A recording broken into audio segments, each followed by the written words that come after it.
Stay tuned for Butler on Business, coming up next on the Liberty Express. Welcome back, ladies and gentlemen, and on the phone with us now is Adlai E. Stevenson III, Senator Stevenson's Black Book, Lessons for the Future from a Rich Political Past. A rich past indeed, a rich name. Senator, thank you very much for coming back on the show. Thank you very much for having me. I have been reading the book. You know, you have so many titles. I could call you one of any things, but I think there is no greater title than friend. Oh, thank you. I agree with that. That's wonderful. And now you're farming. And now you're running a farm up there in Illinois. Well, that's in the blood, too. Journalism, law, politics, and farming. Though we never were totally successful at convincing the voters of Illinois that we were just, downstate farmers at heart. I was looking at a piece of property one time, and I had a fellow that I knew real well, and he said, Alan, you planning on raising anything on that piece of property? And I said, I sure do. I plan on raising some hell. Well, I'd settle for a little rain at the moment. Now, this book, it's an interesting book. Do you want to briefly tell the listeners about the book, how you came? I guess you can't really say you wrote it as much as you compiled it. No, I really wrote it, but it's named for a binder started by my great-grandfather, Adlai I, who became Vice President of the United States. And this binder expanded over the generations as we stuffed it with material, bits of wit and wisdom, jokes, humor, anecdotes for our speeches.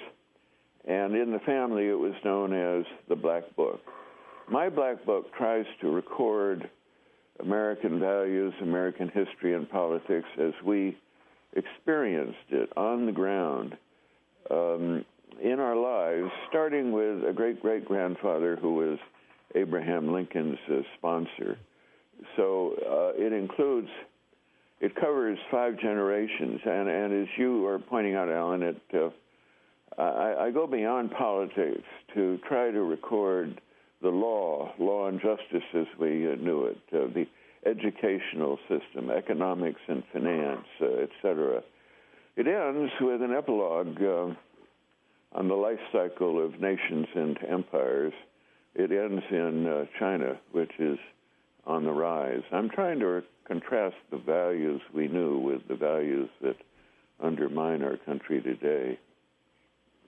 I had read an essay called The Fate of Empires that was written by a fellow by the name of Lord Glubb back in the 1930s in England, and it dovetailed somewhat into what you had written in your epilogue. Was that a General Glubb? I believe it was. Yeah, I've read that once long ago. I don't remember it well now. Well, I cite many. I began thinking about this when I was a Marine Corps tank platoon commander in Korea during a long, cold winter, reading Arnold Toynbee's study of history and how countries rise and fall according to their ability to respond to challenge. And in the Black Book, I cite many other, sources which detail criteria by which you judge the rise and fall.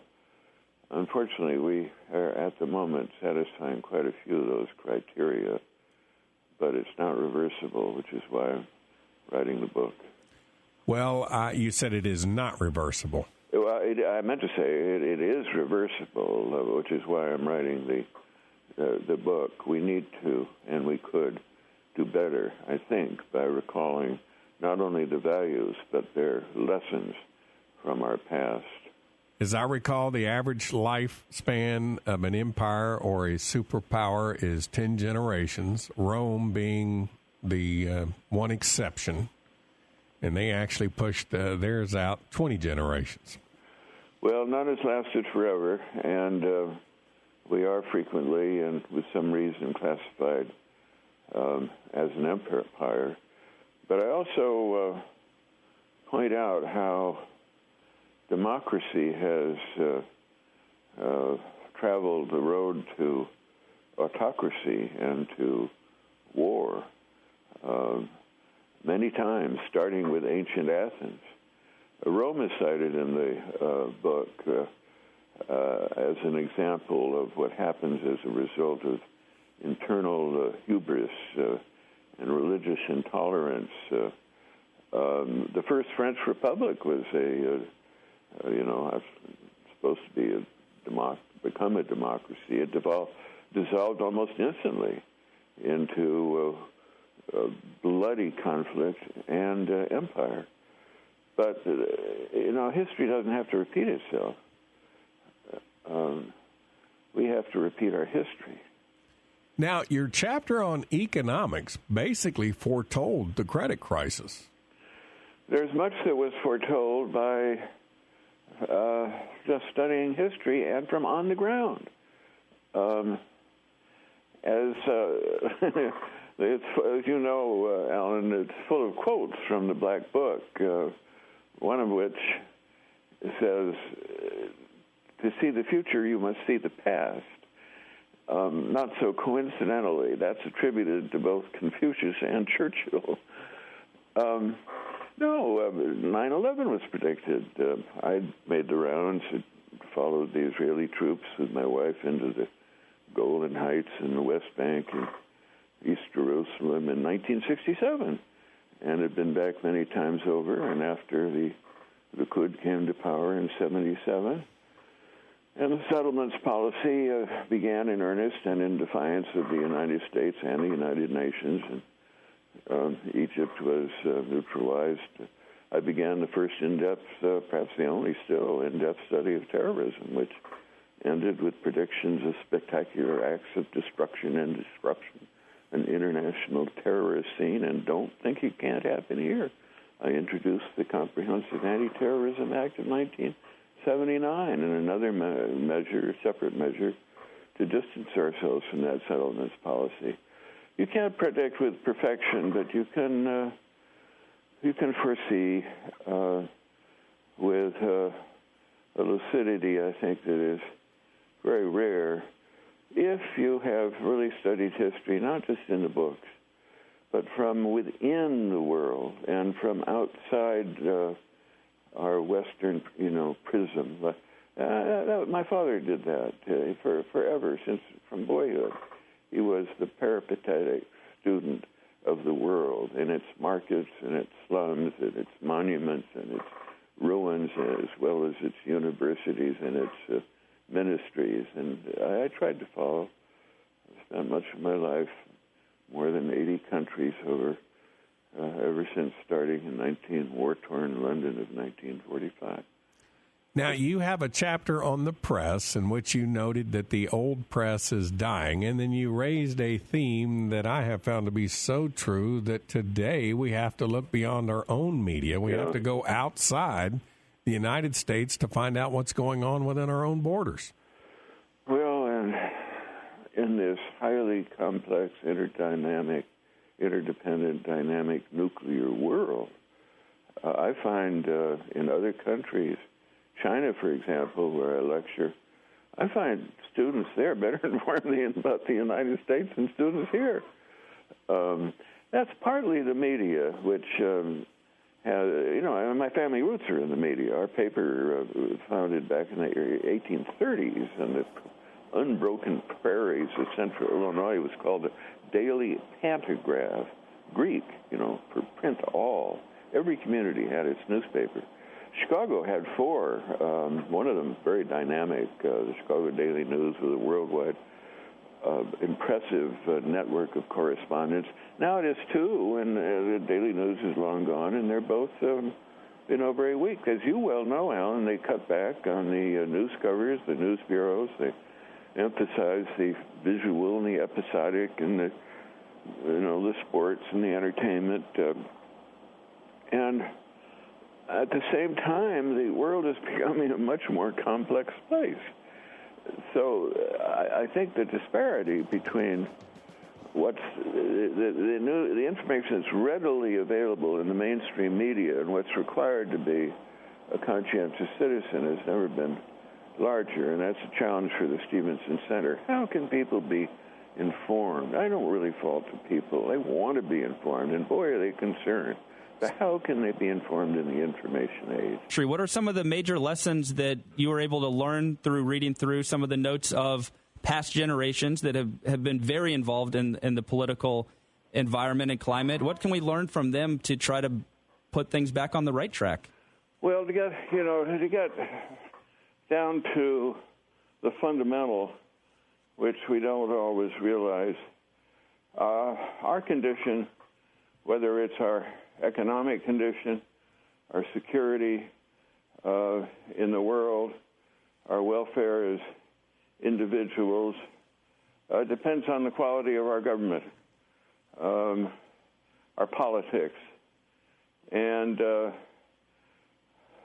in the Black Book and the politics we knew, democracy was not a system for acquiring power. It was a system for informing people so they could make a sound judgment, trust the people with the truth. And the wisdom was acquired not just from the ivory tower or the book. It was on the ground in the real world, seeing it from within and outside our shrinking Western prism. Look at our politics. You can't imagine, except perhaps a reader of the Black Book, how shocking it is to see a president of the United States even attend a fundraiser. My father was nominated for president in 1952. That nomination cost him $0. He began a campaign at the convention with no staff, no money, no program, and electrified the world. And in the course of his two campaigns and as titular leader of the party, he laid the foundation for the new frontier, the Great Society. We've gone through these dips, the Gilded Age, the 20s, but always in our politics there's been a response, a burst of energy and idealism. Democrats ran under banners of a New Deal, a Fair Deal, a Great Society, a New Freedom of Woodrow Wilson, a New America of Adlai Stevenson. I think Clinton probably became the first Democrat of the new era, the era of the deal, that is to say, of tactics and of money. Senator Stevenson, how old were you when you inherited the Black Book? Well, my father, I guess I inherited it in 65 when my father died, but we had a condensed version which we used. It was organized according to subject matter, and I was beginning to use it even when my father was the representative of at the United Nations, and I first ran for public office in 1964. So, technically, I guess I inherited it when he died, but I was using it earlier. Well, I would have to say that's fascinating. So many of us, you're going all the way back to President Lincoln. A lot of us can't go back more than two generations. So, you're lucky in that regard. Well, Jesse Fell was an extraordinary person. He's the exemplary American citizen. He never asked anything. He made money speculating in land. He gave it all back to his community, among other things, founding the first public university beyond the Appalachians. But he was also active in his politics, Republican politics. He proposed the Lincoln-Douglas debates as a means of getting, and those, by the way, 7 of them, 3 hours each. What are our candidates doing now? They're debating same-sex marriage. Lincoln and Douglas were debating the extension of slavery into the territories. And when those debates brought Lincoln to the nation's attention, he persuaded Lincoln to run for president. Took some time. And to write for him his autobiographical sketch, which so simple and humble it would be unthinkable in today's politics. But Lincoln has been traded in by this Republican party. I think Lincoln was a Whig. He was a believer in a strong central government. He nationalized the banks and extended the railroads, supported the extension of the universities. We associate him with slavery and war, but he was also for a system of internal improvements, very strong central government. So it's been over a long period of time, and what really disturbs me is we've suffered these slumps before, but always in the past there's been a response. And I just don't see it now. I just see money pouring into a new media, which present company accepted is episodic. It's visual, it's superficial, and does very little to inform the American people about the growing complexities of the world. How much do they know about the international monetary system and the monetary anarchy that we're facing? The United States, which basically created these global institutions after World War II, is stepping down, and China isn't ready to step up yet. I'd like to see us try to recover our leadership, not just within our own politics, but of the world, and recognize the futility of militarism. We have now our first standing army of all time. Hamilton warned, Eisenhower warned, wars aren't winnable. They haven't been since World War II, which is a global war of defense against three powers. You can destroy the enemy and lose the war. They're easy to start. One of my chapters is war is easy. Another is peace is hard. But it covers a lot of ground, and with much emphasis on the need for collective efforts to preserve the peace in this dynamic, interdependent nuclear world. But unfortunately, as the complexities of governing increase, our competencies decline. But very basic is the need for better means of informing the people. Other democracies, developed countries, that is, take democracy more seriously than we do. I don't blame the American people. They're just as decent and generous as ever, but they don't get a great deal of access to information. Maybe they watch Al Jazeera, but other countries have their subsidized networks. And some of them now, like France, are so concerned about the lack of information in the U.S. that they're projecting English language programming into the U.S. BBC World has been out there, but other countries now are following suit. Japan is following suit, not to mention Al Jazeera, with all of its commentators reportedly trained by BBC World and reporting from on the ground throughout the world. Our media has gone through profound changes, which I also discuss in the Black Book, because my own family had a newspaper that's owned by Jesse Fell. Every community had its newspaper. Every newspaper had its community. Chicago, where I spend most of my time, had 4 newspapers. Now it has 2, both of them in financial distress. One of those old newspapers had a global network of respected correspondents. You know, so that's pretty basic. You raise a very valid point. I find, I lament on these very airwaves the fact that I have to go to foreign publications to find out what is going on inside my own country. Well, and I think others do a much better job of understanding. I spent a great deal of time starting with the Marine Corps in Korea, and by the way, our wars are waged by the citizen. When our time came, we were either drafted or we enlisted. I enlisted and volunteered for combat. They see us much more clearly than we see them. I spent a lot of time in China, and find they take education very seriously. 10-hour school days, 10-month school years, and now they're flooding our universities. And I lecture in public in Chinese universities and find them perhaps better informed about the United States than the kids I lecture to in the United States. I find that if I want to engage somebody in a good discussion of U.S. history, I have to normally go to an immigrant. That's amazing. Well, that's, we've had similar experiences. They're thrilled. They love America. They love the lifestyle. They love the people. Our politics is unloved throughout the world. This is a nation of immigrants. Now we're becoming anti-immigrant, even though we may need immigrants now more than ever before.